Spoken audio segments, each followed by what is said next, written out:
ભાવિ પેઢીને ધર્મ અને અધ્યાત્મ તરફ વાળવા વિવિધ ધાર્મિક અને સ્પર્ધાત્મક કાર્યક્રમનું આયોજન કરતા ઓધવરામજી મહારાજ આખ્યાન ભાનુશાલી મહિલા સત્સંગ મંડળના ઉપક્રમે ભુજમાં આનંદનો ગરબો અને ધાર્મિક હાઉસીના કાર્યક્રમનું આયોજન કરાયું હતું.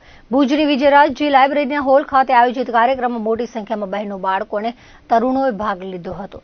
10 થી 18 વર્ષ સુધીની વય જૂથના બાળકોએ સંગીતમય ધાર્મિક હાઉસી અને આનંદના ગરબાનો લાભ લીધો હતો. વિજેતા સ્પર્ધકોને ઇનામો આપી પ્રોત્સાહિત કરાયા હતા. માતાજીના ચૈત્રી નોરતા નિમિત્તે આનંદનો ગરબો અને ધાર્મિક હાઉસીનો કાર્યક્રમ સંત ઓધવરામજી મહારાજ આખ્યાન સત્સંગ ભાનુશાલી મંડળ દ્વારા આયોજિત કરવામાં આવ્યો હતો. તેમાં 200 બહેનો અને બાળકોએ પણ ભાગ લીધો હતો. સ્પર્ધામાં એવા નિયમો રાખવામાં આવ્યા હતા કે માતાઓ સાથે ફરજિયાત બાળકો જોડાવાનો હતો. ગીતા, મહાભારત, રામાયણ, અન્ય આપણા સંસ્કૃતિના ગ્રંથો વિશે સ્પર્ધા યોજાઈ હતી. આનંદ ગરબો ઉષાબેન મચ્છર દ્વારા અને ટીમ દ્વારા કરવામાં આવ્યો હતો.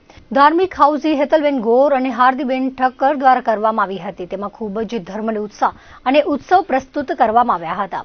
તે દિવસે ભુજ ભાનુશાલી મહાજન અને સંત ઓધવરામજી મહારાજ આખ્યાન સત્સંગ ભાનુશાલી મહિલા મંડળ દ્વારા ભુજના 18 એરિયામાં ઓધવ સંસ્કાર કેન્દ્ર ચાલુ થાય એવી નેમ લેવામાં આવી હતી. અત્યારની પેઢી જે મોબાઈલમાં રસ ધરાવે છે તો થોડુંક ધર્મ તરફ વળે અને રુચિ જાગે અને ધીમે ધીમે જાગશે એ પણ નક્કી છે.